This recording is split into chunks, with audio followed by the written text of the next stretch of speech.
tail end of my morning walk. Have you ever heard the phrase, actually I was going to share two phrases, don't get ahead of yourself, or don't be too big for your britches, don't get too big for your britches? Give me a shout out in the comments if you have. This morning I was contemplating something that I was also sharing with Ryan, and as I was contemplating it, the saying, don't get ahead of yourself, came to me. And I had my grandmother's voice in my head as I heard that saying. The saying wasn't necessarily for me, for this story per se. And you could go way beyond and extrapolate on that, and that's fine. Maybe that's a story for another day.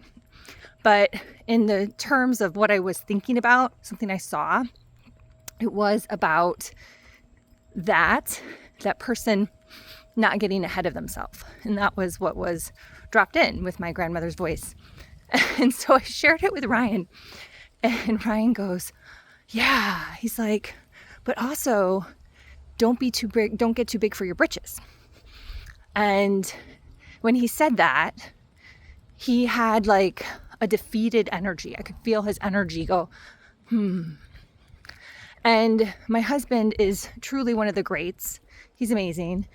And in that journey, if you have true gifts and skills, I believe your contrast of the thing you have to work on is self-worth.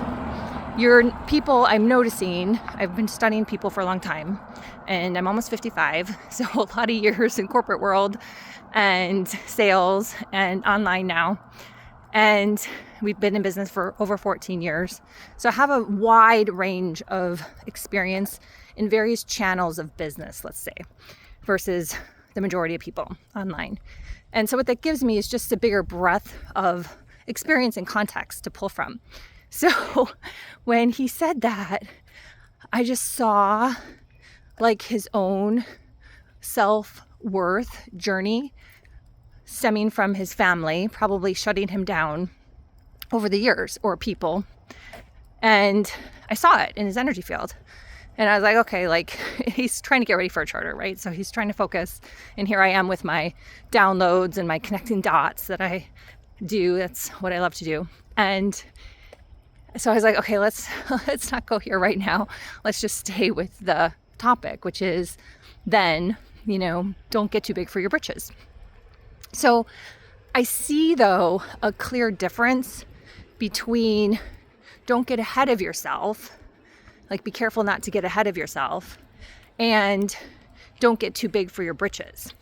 Don't get too big for your britches is very much a don't get your ego out of control type put down, right?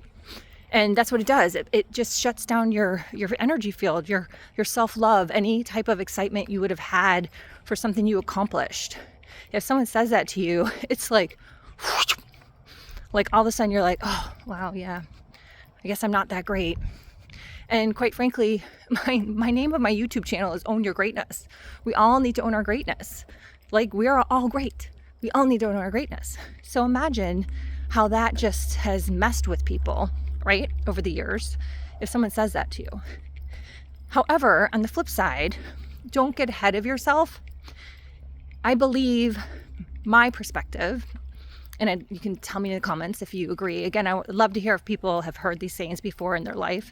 I'm a Gen X, so maybe younger generations didn't have these sayings like this, but I believe that if you are someone who's don't get ahead of yourself, that first opens up an invitation to contemplate, to see if there's another layer in there, or maybe many layers that you are missing, that you don't see, that haven't been unveiled to you, or even to all the parties, right? Because life is a journey and it's all onions and layers. And these are things I wrote about in my books in 2021. And it's fascinating. And then if you unveil the onion and you see all the layers, at least for the most part, then you might be like, oh, got ahead of yourself there, didn't you, my friend? And then that would then be more in alignment with the other one, perhaps. So it's just a very interesting thing to contemplate in terms of, sayings that we grew up with that are in our subconscious or consciousness. If you brought it to consciousness, like happened to me today, thank you, Grandma, or not, how do you see that as a perspective? And that's what I do as a mentor. So I really help people bring out this version of their highest self so they can contemplate things and handle situations that are perhaps challenging.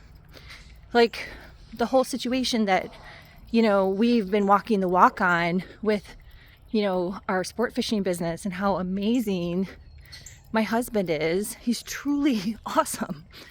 But then God doesn't give you all the confidence always to show up as that. So then you have to go out there and compete on the water with people who are more arrogant, but not as good. So that's a very challenging business to have. And a lot of people have similar things in that business. There's so many, I believe, gifted coaches out there that are just behind the scenes that are afraid to speak up because they don't want to be arrogant. They don't want to be too much. And they then dim their own light. But it's only because you kind of were given one thing or the other. You were kind of given the arrogance, the audacity, the self-confidence, however you want to put it, or you were given like a really amazing skill set. And you need to be able to find balance between the two. So I hope this morning video, I don't know how blurry or non-blurry it'll show up, but I hope this gives you something to think about today. And again, this is the work I do. This is the deep work I do that's intuitive based, that's expanding your consciousness, that's from the heart, that will really help you get to your next level in your dreams.